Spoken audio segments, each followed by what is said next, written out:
Well, thank you, Mr. Chairman. I am glad to be here to share with you the new government of Iran policy changes on energy security.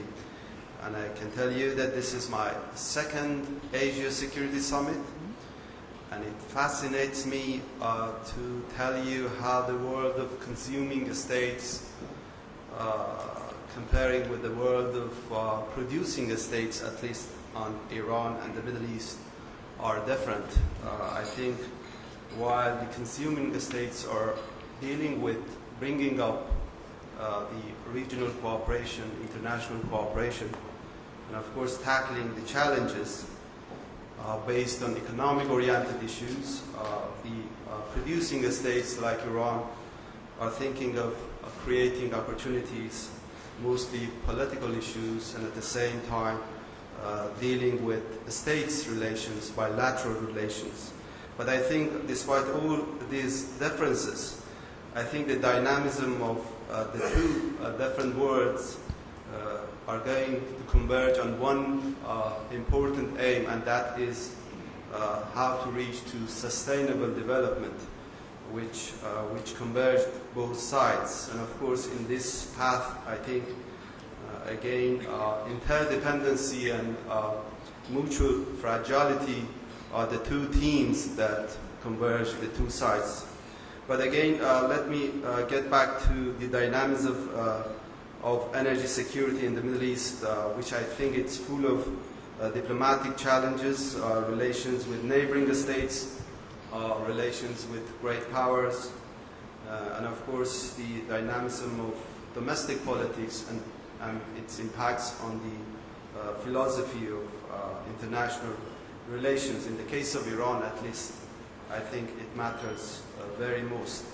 I think the traditional role of Iran in energy security is beyond economic-oriented issues, relating it to regional issues and of course, politics.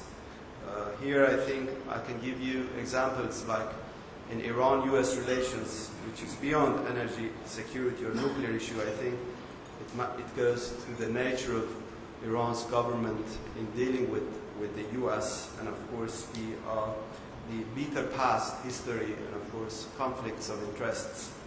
Or in Iran-Iraq relations, while we didn't have any relations in the time of Saddam Hussein, with the good political relations, economic exchanges are rising a lot, and we see how Iran and Iraq are cooperating in the OPEC capacity. While we talk of the Syrian crisis, one of the reasons that Iran is involved deeply in this crisis is because of not letting the rival states like Qatar and Saudi Arabia to take the whole, reaching to the Mediterranean. And of course, energy security for Iran matters one part mainly. In Iran-Turkey relations, again, I'm trying to bring up this bilateral relations in the states' relations. In Iran-Turkey relations, we recently have seen that how Turkey wanted to closen its relations with Iran on the Syrian crisis. The two sides are converging their views, which is, of course, is a good news. And that is coming from the logic of energy security, and the government of Turkey would like to bring up economic growth for the next parliamentarian elections, how the states' relations closening the energy security I'm trying to explain. And of course, Iran-Saudi Arabia relations, how bilateral relations affects the energy security. That goes to Russia, Iraqi Kurdistan, Azerbaijan, and other places. Here, we see how bilateral relations matters for the dynamic of Iranian energy security. And of course, Iran energy security in the previous government was much influenced by these dynamics, political issues. Here is the change in the government of Dr. Rouhani, the moderate government, the change in philosophy of Iran's energy security. And here I think the shift that we can see, and that is focusing more on the globalization trend of Iran's foreign policy. Here, Dr. Rouhani is trying to connect Iran's energy security to the Western view of globalization. Of course, that doesn't mean that Iran is being westernized, or Iran see its interest at any near and close relations with the West, but I think here Iran is trying to tackle the pressure, political and economic pressures of the West that has happened to Iran during the previous years, trying to balance its energy security and relations with the West to balance its relations with the East.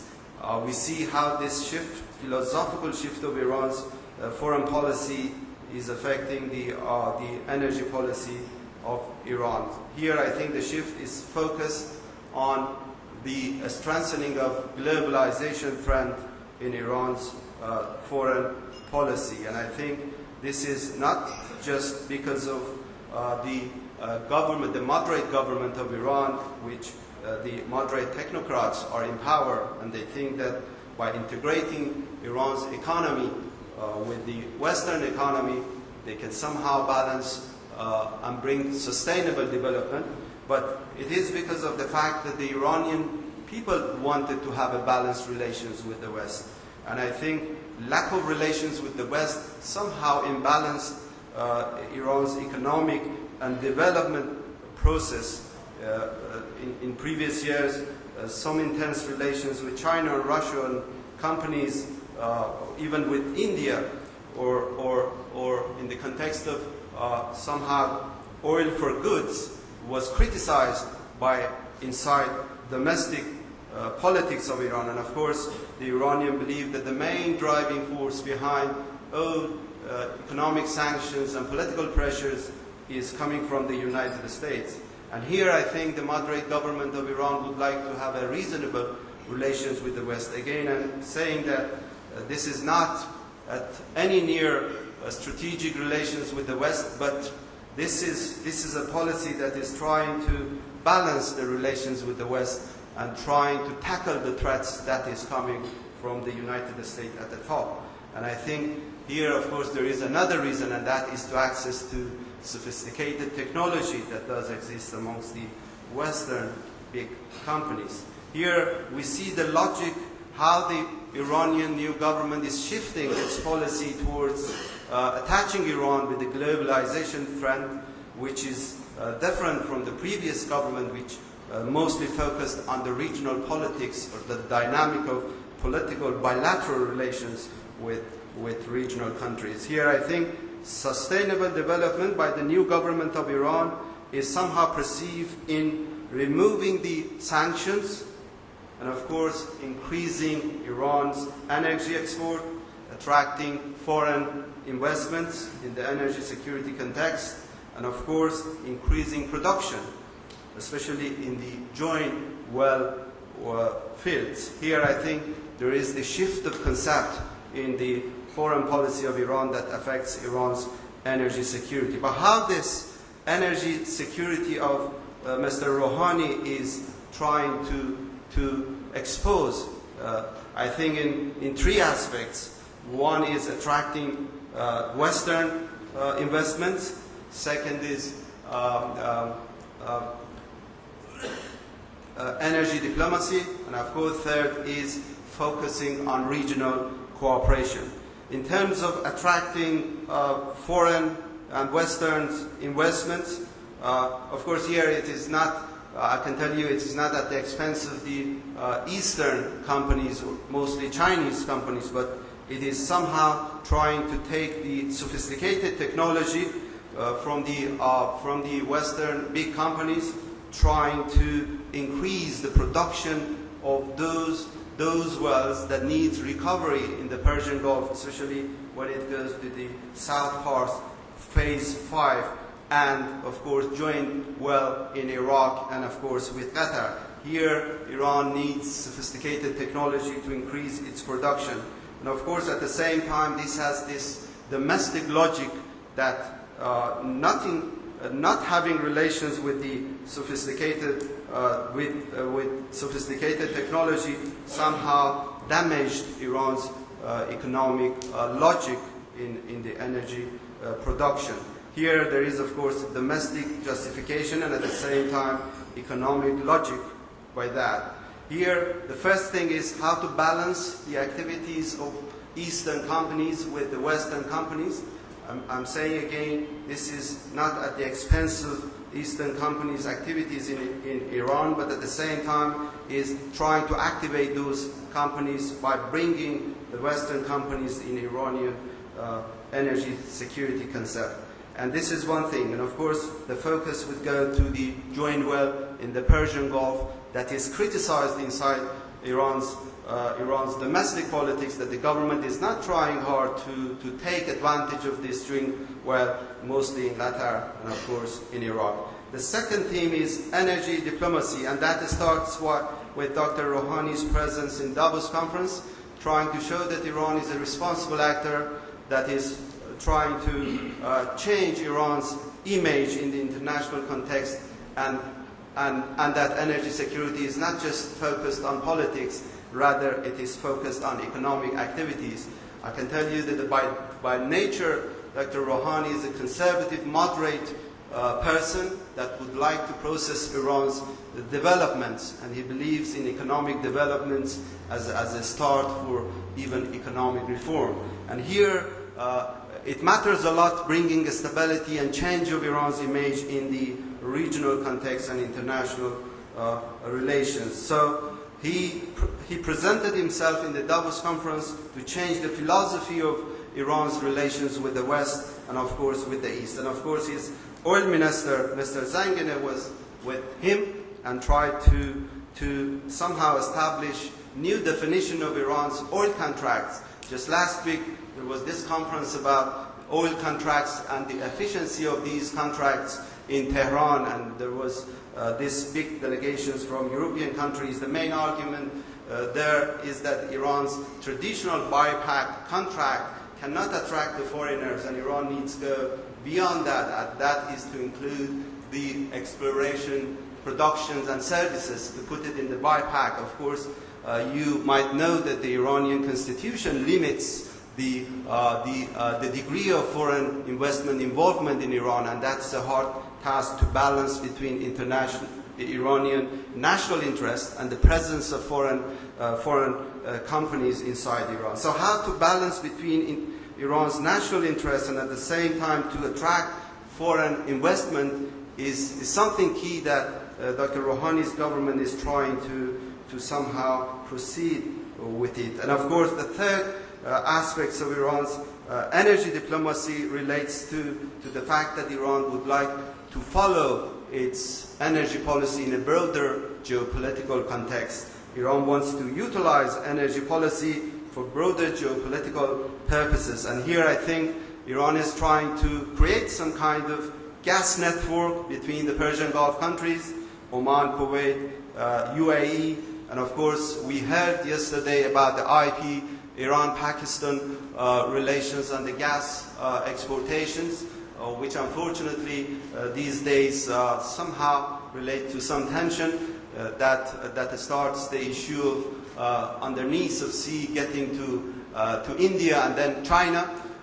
Hopefully this will be removed soon, but here we see how the bilateral relations can affect the two sides' relations, and mostly coming from Saudi Arabia, one gentleman mentioned here. And the second aspect is access to European market. I think this is the advantage of Iran somehow to cooperate with the US, with the European countries in the years to come. And of course, cooperation with Russia. The Gas Exporting Countries Forum, which is something initiated by Iran and Russia, somehow is being initiated by both sides, and the two sides somehow would cooperate on that. Strengthening cooperation with European companies. They are these days coming to Tehran to advance relations with Iran. And of course, at the top of these energy diplomacy is coming back of Iran to the second level of OPEC, which is, in my belief, would not be surprising. Iran would go in that direction, and there wouldn't be any opposition to that. There is this capacity and, of course, political will to go in that direction. The result is how Iran would like to balance between the activities of Eastern companies and the Western companies, with the priority of defining its energy security with bringing Western companies, and of course attracting sophisticated technology, and by that accessing to sustainable development. But Iran and Asia energy security, this is my last point. I think there are two elements that make Iran significant in impacting Asia energy security, and that is Iran's unique position. Geographical centrality, this is one theme, and second is identical values and elements. What I mean by these two elements, which I think are important for Asia energy security. First, geopolitical centrality. Iran is connected at the same time to the Caspian Sea and the Persian Gulf, which makes Iran unique in the world. By that, I think the transformation of energy from the southern part to the northern part and vice versa, from the south to the north and Europe, to the west-north Europe, from south the Persian Gulf to, of course, to the east, Asia. You see, Iran is at the center of this geographical entity, and that makes Iran a very special country, given the fact that the moderate government can relieve the energy, and given the fact that all diplomatic conflicts are going to be removed in the regional context. That makes Iran a big player in this geographical entity. And of course it has this powerful economic potentials, and of course with 75 million market that can attract a lot of foreign investment. But the second element is identical issues. We should not underestimate how this might be important.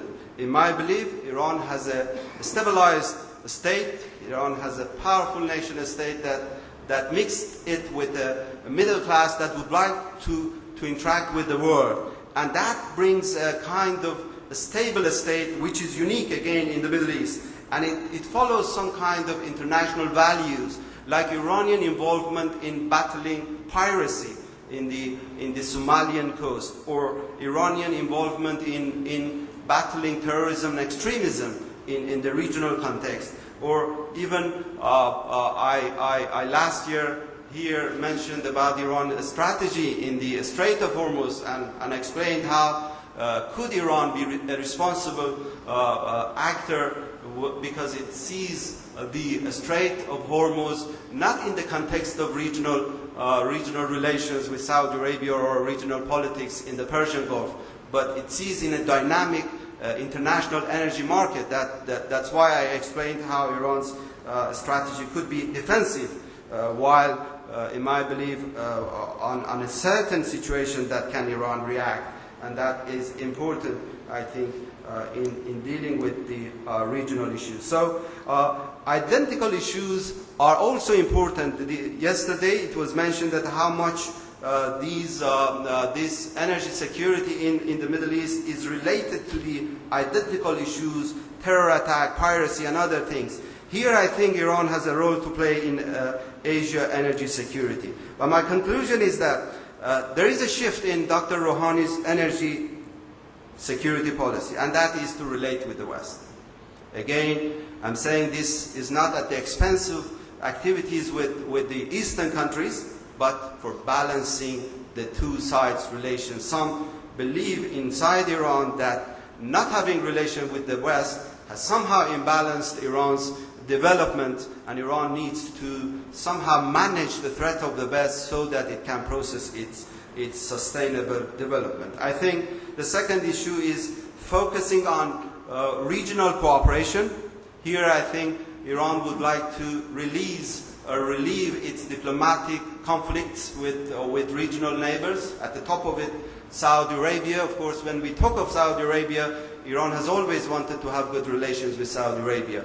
It is not in Iran's regional strategy to increase tension with its neighbors. Of course, there is a strategy behind it, because with the more tension in the region, with the more foreign actor involved in the region. That's why Iran, despite of its angriness with Pakistan to somehow letting some terrorist acts happening from its soil to Iran, still wants to have good relations with Pakistan or with Turkey, Egypt, and other places. So strengthening regional cooperation is something that Iran would like, and I think the new government of Iran will try to relieve these diplomatic challenges that it has now. And I think that in terms of policy implications will bring a lot of security, where Asia security stabilize Iran, that is trying to have good relations with its neighbor, will matter for Asia energy security. And again, I'm saying that the shift of Iran towards the West these days will not be at the expense of the relations with the East. Still, it is far to see that Iran will see its strategic interest to be near at the Western countries and at the top with the US. But for managing the West, the new government would like to have good relations with the West. Here, I think that is to balance Iran's national interests and at the same time to act in support of international energy security aims. Thank you.